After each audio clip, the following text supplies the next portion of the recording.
Welcome to Field Trip Needs.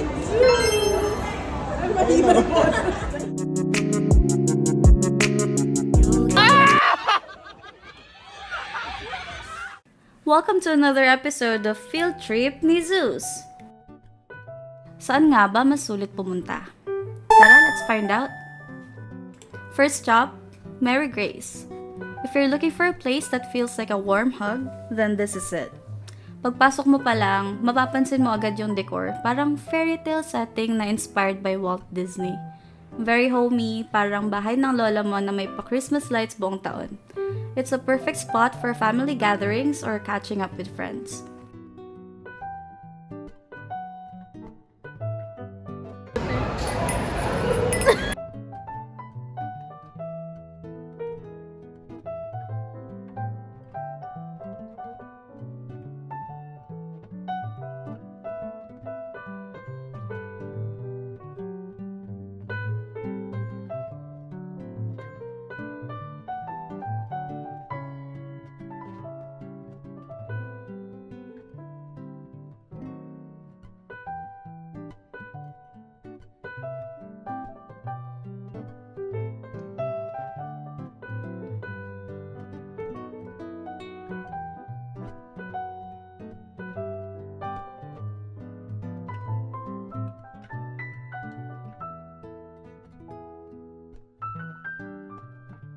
Next stop, Cafe Adriatico.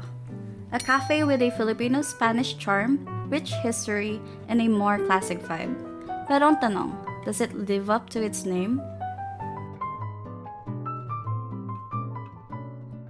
The decor, Filipino-Spanish inspired earthy tones and wood finishes. Pero compared to Mary Grace, kulang siya sa extra decorative touches para mas maging inviting. Parang may kulang na wow factor.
So, after visiting both cafes, here's the verdict.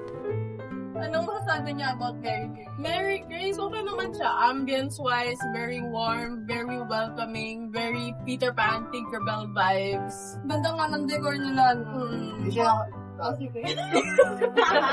hindi siya nakakanta. How about sa lighting? May comment na kayo. Very warm. Tapos enough yung lighting sa overall place. Tapos yung upuan din nila hindi crowded. So, medyo masikip yung naupuan natin kanina. Pero medyo comfy naman siya. Yeah, very comfy. How about sa layout? Yung bakery and entrance. Yung pagkain, kamusta naman? Very good. Very masarap. Dalawang ensaymaling kinuha natin, diba? Isa classic, isa grill. We prefer the classic better. Pero medyo na-disappoint ako kasi walang tugtog yung venue, diba? Oo, wala. Parang Well, boring. Pero yung temperature, okay naman, no? Yeah, it's okay. Okay. Overall, anong masasabi niyo sa Mary Grace? 11 out of 10. I rated 11 out of 10. I agree. Yeah.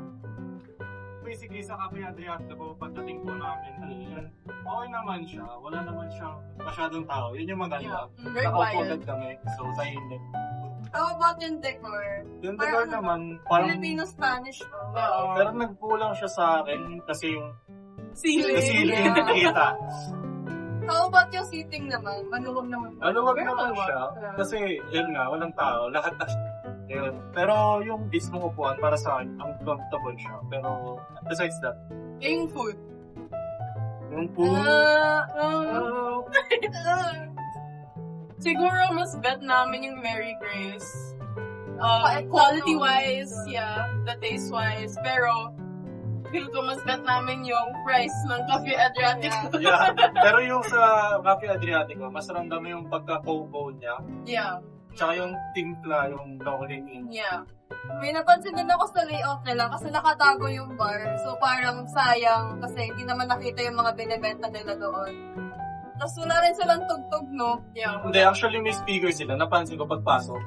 May speaker nakalagay ambience. Pero, ginamit nila kasi may birthday. After nun, hindi na nila ginamit. Sayang naman.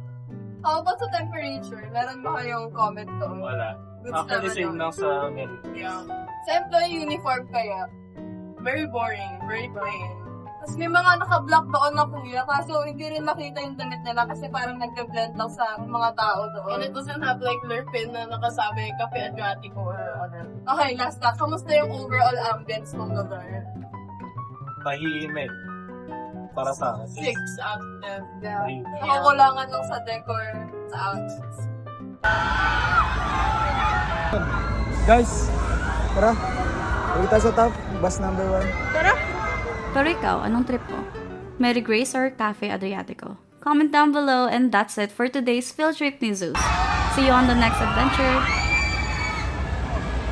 Zeus, sakay ka? I'm a fireball.